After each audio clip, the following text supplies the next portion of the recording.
All right, today we have a 2004 Dodge Sprinter T1N engine.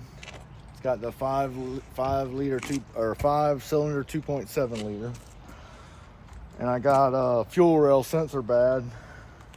So I'm gonna take this scan tool here and I'm gonna plug it in, and we're gonna see what the fuel pressure is as we let it run out, so I know that I'm not working on a dangerous system. All right, so first thing I did was I plugged in my blue driver tool to the OBD2 sensor. And I got the thing right here.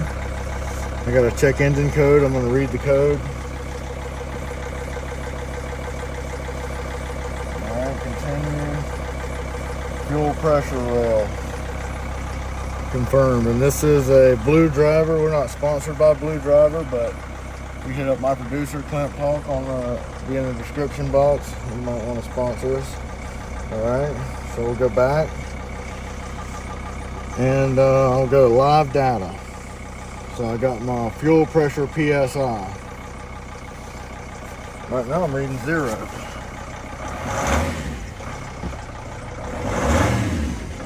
And that's how you know it's bad, because see that? 0 PSI. That's all right. So it's not picking up my fuel pressure. But the engine's obviously running. So that's a good sign that what we're doing is right. Yeah, and it tells me on this app that that's what needs to be done too. Okay, so I'm gonna do. Sometimes the pressure does work; it comes on and off. That's why I know the sensor's bad. I'm gonna leave that going. I'm gonna go under here to my fuse box. What we're gonna do is, or he's gonna do is pull the fuse and allow it to. We're gonna, with the app, drain the fuel out of the system. That way we know.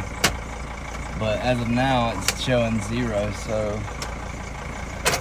And so what I do I don't know how we're gonna tell if it'll shut off. The engine will shut off. So it's number 19. It's a 15. So I know that is this one. I got some pliers in the truck. Need them, man.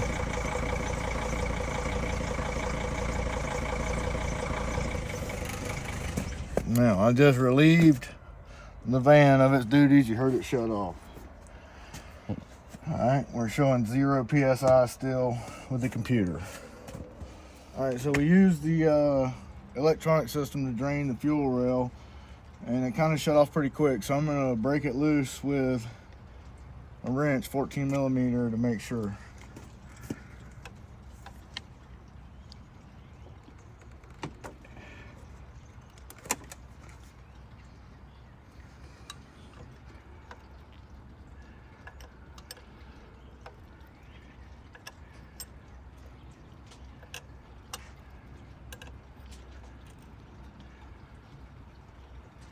Normally you don't want to put your hand down there by that in case it is under pressure to cut your finger off. But got it pretty loose, and Well, when it pops off the pressure, yeah, you'd see fuel coming out right now normally. Fuel would that fuse in? If the motor was running or if it was under pressure, yeah, it would have fuel leaking out of there.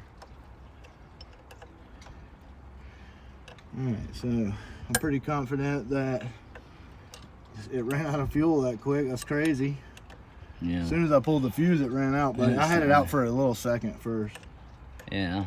It was real quick though, like it didn't have none in the line unless the line's short. Okay, that's that.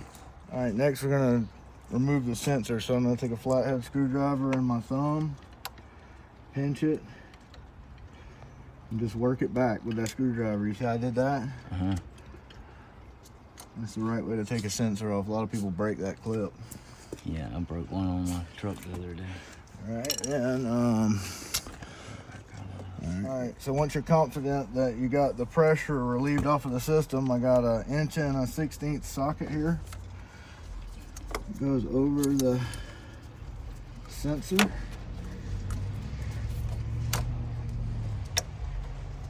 onto the fuel rail, like that.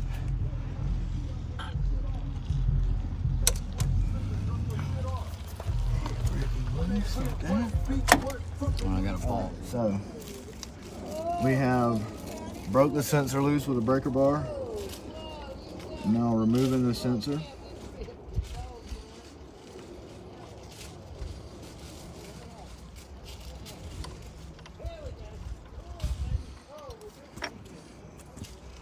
And the system is dry. This is the sensor right here. It's a Bosch part. They don't make these anymore. They don't make these anymore. They're very expensive. You have to order them from Germany. There's the spark plug or a lug nut. Yep. So then we're gonna set that there, and I have a new part right here. What's it? A little different. It's the same part. Cool. Bosch. Like I say, now they make you replace the whole rail on the year models after this. It's like $1,100 for the rail. Okay. All right, and so this has to be torqued down to 40 pounds of torque. So I got a Pittsburgh torque wrench, not sponsored by Pittsburgh, but we could be.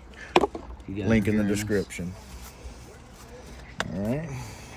We will shop at Harbor Freight. We will sponsor you guys. You can cut that if you want to. Let me get this set up. All right, so we got the new sensor here. Got our Pittsburgh torque wrench, tools, and extension. And the first thing I'm going to do is hand tighten it. Actually, let me look down in there and make sure there's no seal. Okay, it's a mechanical metal seal.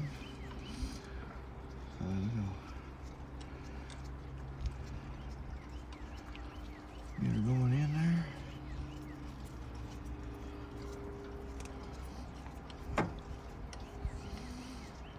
Hand. All right. And we got this set to 40 pounds.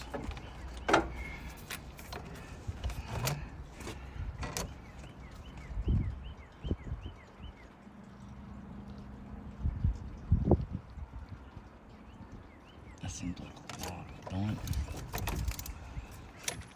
And there it is. We're gonna go with that. I mean, it looks like it needs to go a little more, but I'm almost scared because it's old aluminum. And that's probably why they recommend you change the whole thing. So we're gonna go less than 40 for this application. 300,000 miles. And if it needs it, we can always go more. Right. You can't go less once you broke it there. All right, so we got the sensor back on. We got it torqued down to where we want it. Now we're gonna plug it back in. And remember, I left the number 5 cylinder backed off so that I can observe the pressure whenever we get ready to repressurize the system. Hold on, and just for reference, this is a Mercedes drivetrain. CDI, it's the 2.75 straight 5 cylinder turbocharged. All right, now that we've got the system back together and I got the line broke loose, we're gonna go back around and put the fuse in. Come on.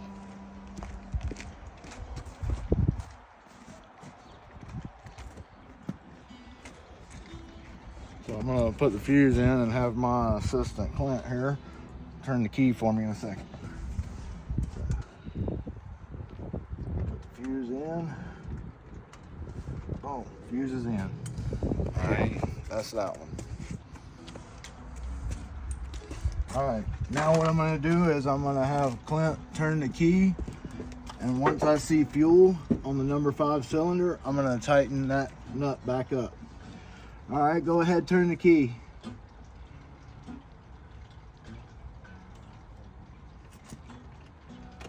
Whoa, whoa, whoa, not the engine.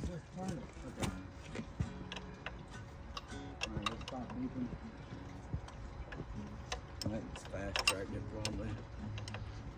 Is it leaking? No, we're good. Let me look at the All right, now I've snugged that up. All right, go ahead and try to fire her up. It's got 0 fuel pressure.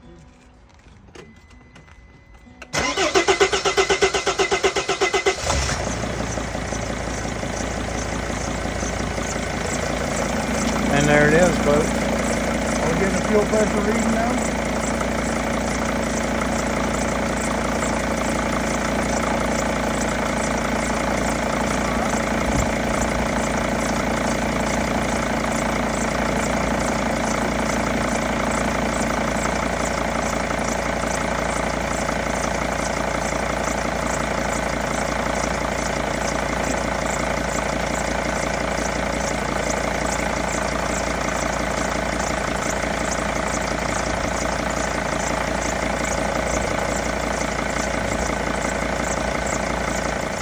right, now that we have got a new sensor in there, it's no longer reading 0 pressure. We're idling at 4,876 psi. That's a lot of pressure. Now we need to test drive. Now I need to clear the code. So I'm going to go on here on my scan tool and I'm going to say read codes. It'll stop my active data. Continue. All right, I still got my pending codes. I'm going to jump back and I'm going to clear them.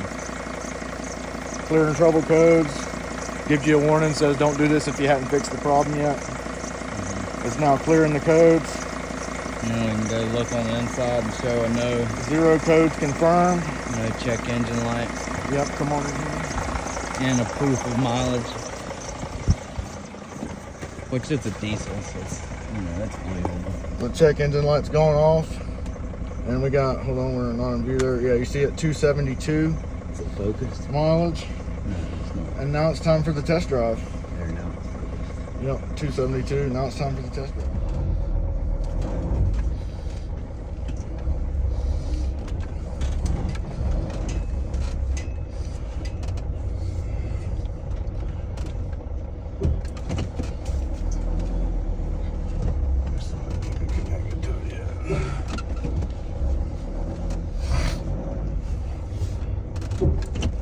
Normally it goes in the limp mode when we... Oh, you're recording now? Yeah, when it gets on it. Well, really, we don't know when it goes. You ever felt it do that before? I think it did, because I would have done it when my door was open. No, and we remember it wouldn't never spin a tire before. So we might have fixed the problem. But the bad thing about that is this guy's probably going to blow it up now. No. No. Come on. It's just a work driver. Daily driver. I'm trying to see what kind of juice we can get out of that. Definitely does feel like it's got a little bit more juice to it now. What are you looking at? The gauges. Oh. I don't know why. I guess we pause it.